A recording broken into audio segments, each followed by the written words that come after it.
The iPhone 15 Ultra is coming, and what are you expecting to see?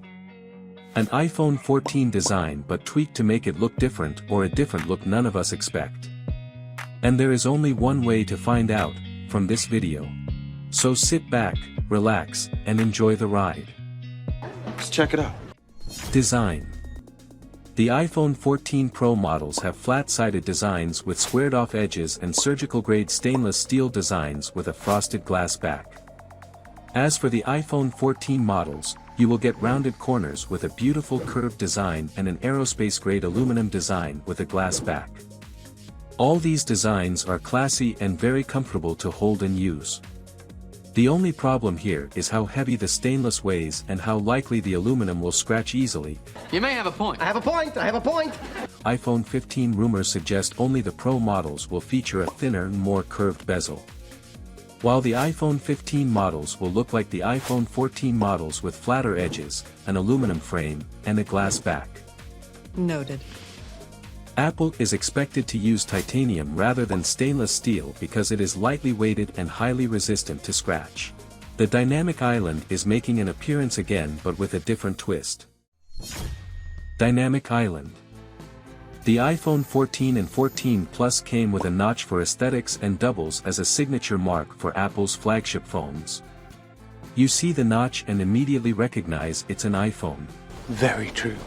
Still, the iPhone 14 Pro and Pro Max modules came with a Dynamic Island feature that shows notifications like incoming calls and even allows you to change your playlist. This feature was there to separate the high-end iPhones from the standard ones.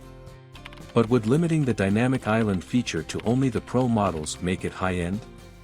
Because the notch doesn't perform any significant role in the iPhone as the Dynamic Island does. Exactly, brother. This is the main reason Apple has decided to add the Dynamic Island feature to all the iPhone 15 lineups, whether high-end or standard, so that they can benefit from its usefulness. Good. Wise move. What do the charging ports have for us? USB-C ports. The iPhone 14 lineup housed a lighting port like most Apple products. The lighting cables have high resistance to breakages, decent charging, and data transfer capabilities. If you don't want to miss out on the action when the iPhone 15 is finally released, please subscribe to our channel to stay updated on the leaks and confirmations. The charging speed of the lighting port and its data transfer capabilities are low. The fact that it is only limited to Apple products kinds of creates a limitation in cases where you find yourself without your charger and with a dead iPhone. The iPhone 15 lineup will come with USB-C ports for charging. For one, it has a higher charging and data transfer speeds. The ports are also more durable though the cables aren't.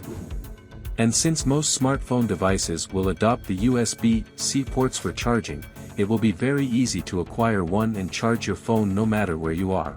Wow. Pretty cool, huh? Guess what the next feature will be? Camera.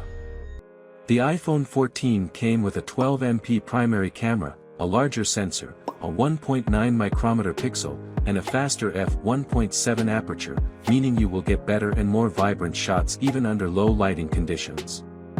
There is also a 12MP ultra-wide camera that is very good, and the True Depth has an autofocus feature now, so taking pictures is Always an experience. not leaving out the 48MP wide camera of the iPhone 14 Pro and Pro Max models, which can capture ProRAW images with much intense detail. There is a 12MP ultra-wide camera and a 12MP telephoto camera capable of 3x optical zoom. All this camera setup does well in low light, takes stunning pictures, and can record 4K images up to 60 frames per second. Impressive. And the action mode could take stable and smooth videos in any situation. That's cool. The only downside is that more than 3x optical zoom is required to take accurate pictures of faraway objects. Samsung has already passed that level, and their optical zoom lenses are to die for. The good news is that Apple plans to add a periscope lens to its iPhone 15 Pro Max lineup, allowing up to 5 to 10x optical zoom. It'd be nice. And this affirms Ming-Chi Kuo's tweet saying that, with this say bye-bye to blurriness in any picture taken. What do you honestly think about the camera setup? Is it good or bad? Leave us a comment in the comments section below. Now, let's move on to the last man standing.